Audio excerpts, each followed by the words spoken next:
முருகப்பெருமான கலியுகத்தின் கண் கண்ட தெய்வம் என ஆன்மீக உலகம் கொண்டாடப்படுது.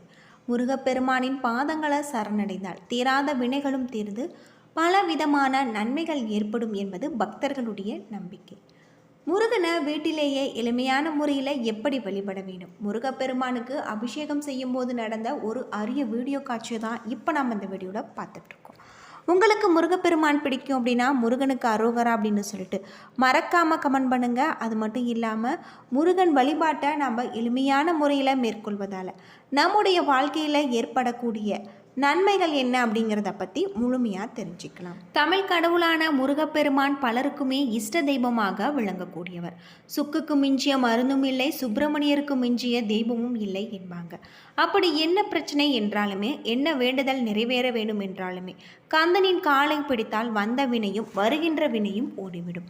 வேலை, திருமணம், குழந்தை பேறு, கடன், மன கஷ்டம், மனை மற்றும் வீடு தொடர்பான பிரச்சனைகள், நோய், காரிய வெற்றி என எதை வேண்டுமானாலும் விரதமிருந்து வழிபட்டால் சகல நலன்களும் தரக்கூடியவர்தான் முருகப்பெருமான். இவரை யார் வேண்டுமானாலும் வழிபடலாம். குறிப்பிட்ட சிலர் முருகனுடைய வழிபாட்டை தொடர்ந்து மேற்கொண்டு வந்தாங்கன்னா மற்றவர்களை விட இவர்களுக்கு அதிர்ஷ்டம் பெருகும். அப்படியெல்லாம் யாரெல்லாம் முருகப்பெருமானை வழிபட வேணும் அப்படிங்கிறது நம்ம தெரிந்து வழிபடுவதும் ரொம்பவும் நல்லது.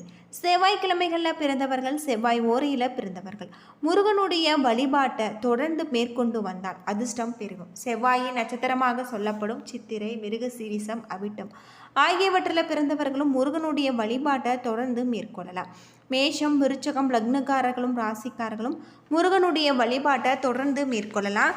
திதியின் அடிப்படையில் வளர்ப்பிறை மற்றும் தேய்பிறை சஷ்டிகளில் பிறந்தவர்களாக இருந்தால் நவமி, தசமி திதிகளில் பிறந்தவர்கள் இந்த திதி வரக்கூடிய நாட்களில் முருகப்பெருமான வழிபட்டால் யோகங்கள் அதிகரிக்கும் அப்படின்னும் சொல்லப்படுது. அது மட்டும் இல்லாமல் இது தவிர வீடுகளில் மகிழிறகு மற்றும் சிறிய அளவிலாது வேல் வைத்து நாம் வழிபடலாம். பெரிய வேலாக இருந்தாலுமே வாங்கி கோவிலுக்கு நன்கொடையாக கொடுக்கலாம். செம்பாலான வேல் வைத்து நாம் வழிபடுவது சிறந்தது. அது மட்டும் இல்லாமல் முருகனுக்கு உரிய உலோகம் செம்பு. இதனால் செம்பாலான மோதிரம் போன்று செய்து நாம் கையில் அணிந்து கொள்ளலாம். செம்பு பாத்திரத்தில் நீர் வைத்து முருகனுடைய வழிபாட்டை மேற்கொள்ளலாம். வீட்டில் செம்பருத்தி செடி நட்டு வைத்து வளர்ப்பது, முழு துவரையை அடிக்கடி உணவில் பயன்படுத்துவது, துவரை பருப்பினை அடிக்கடி உணவில் பயன்படுத்தி வந்தால் யோகங்கள் பெருகி கொண்டே இருக்கும்.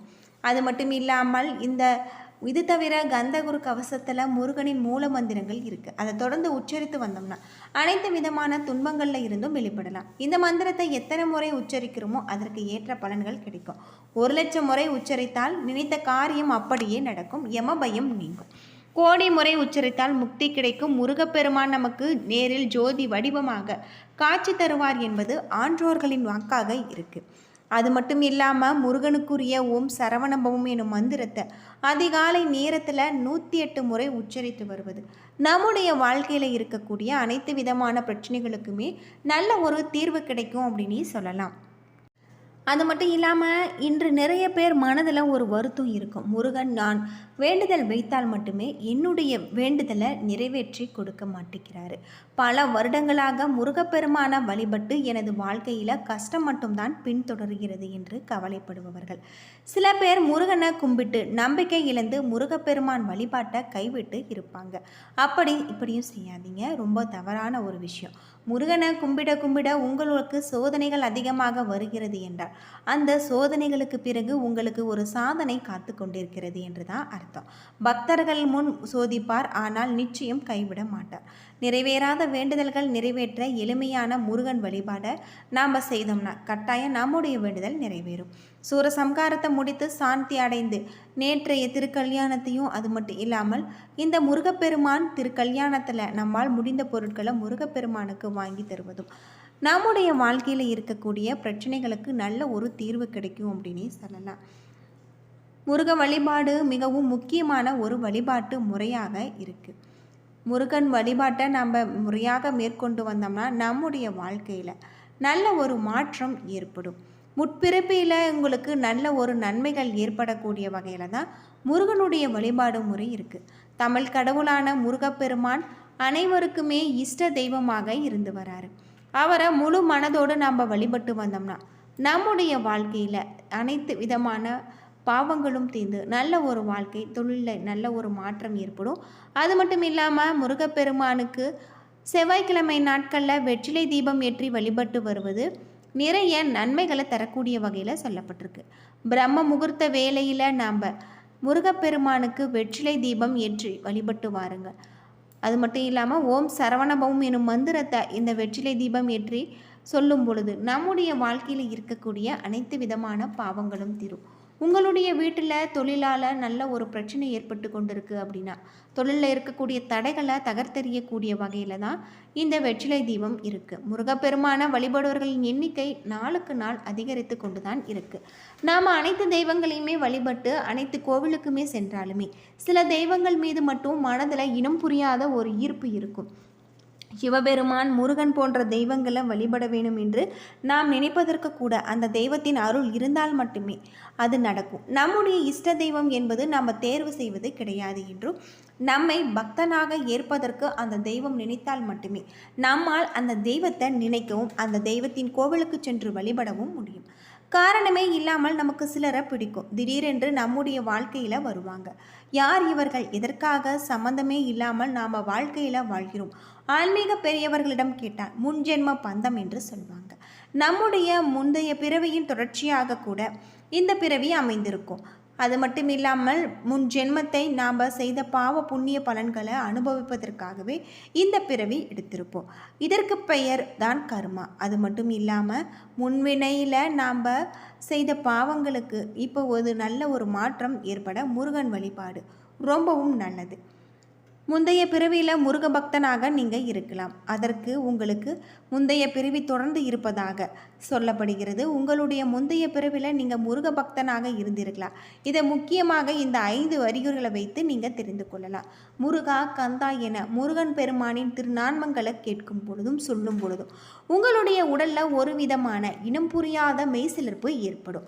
தற்செயலாக வேல் மற்றும் மயில் வாகனத்தை பார்க்கும்போது உங்கள் அறியாமையிலேயே கண்களில் ஆனந்த கண்ணீர், அது மட்டும் இல்லாமல் மனதில் மகிழ்ச்சி ஏற்படும்.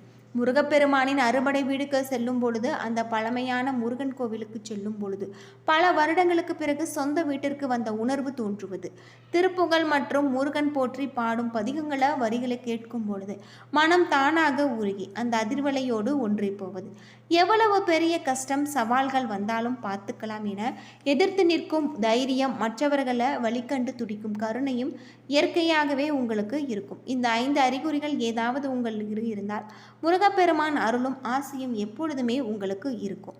அது மட்டும் இல்லாமல் முருகனுக்கும் உங்களுக்கும் இடையே ஒரு பந்தம் முன்ஜென்மமாக தொடர்ந்து வருகிறது என்பது சொல்லப்படுது. முருகன் எப்பொழுதுமே உங்களுக்கு துணையாக இருந்து உங்களை காத்து கொண்டிருப்பார் அப்படின்னே சொல்லலாம். முருகன் வழிபாட்டை நாம் முறையாக மேற்கொள்வது நம்முடைய வாழ்க்கையில் நல்ல ஒரு மாற்றத்தை தரக்கூடிய வகையில் தான் சொல்லப்பட்டிருக்கு.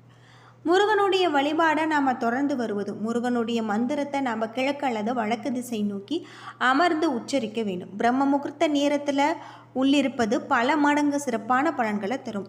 அப்படி முடியாதவர்கள் மாலை நேரத்தில் விளக்கேற்றி வைத்து இந்த மந்திரத்தை சொல்ல வேண்டும். கிருத்திகை, சஷ்டி போன்ற நாட்களில் முருகப்பெருமானுக்கு விரதம் இருந்து இந்த மந்திரத்தை சொல்வது ரொம்பவும் நல்லது அப்படின்னு சொல்லப்படுது. உங்களுடைய வாழ்க்கையில் இருக்கக்கூடிய அனைத்து விதமான பிரச்சனைகளுக்குமே தீர்வு கிடைக்கக்கூடியதாக தான் முருகனுடைய வழிபாடு இருக்குது அப்படின்னே சொல்லலாம். வீட்டில் முருகப்பெருமானை நாம் நினைத்து வழிபாடு செய்வதும், பழனி முருகன் கோவிலுக்கு சென்று வழிபாடு செய்வதும் நம்முடைய வாழ்க்கைக்கு நல்ல ஒரு மாற்றத்தை தரும். அறுபடை கோவில்களில் உங்களுக்கு பிடித்த கோவிலுக்கு நீங்கள் சென்று முருகனுடைய வழிபாட்டை மேற்கொண்டு வாருங்கள்.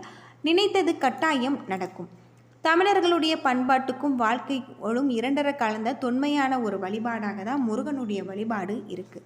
தூய்மையான மனதுடன் முருகனின் திருவுருவ படத்திற்கு அல்லது கிழக்குக்கு மலர் மாலை சாற்றி குங்குமம், சந்தனம் வைத்து வழிபட வேண்டும்.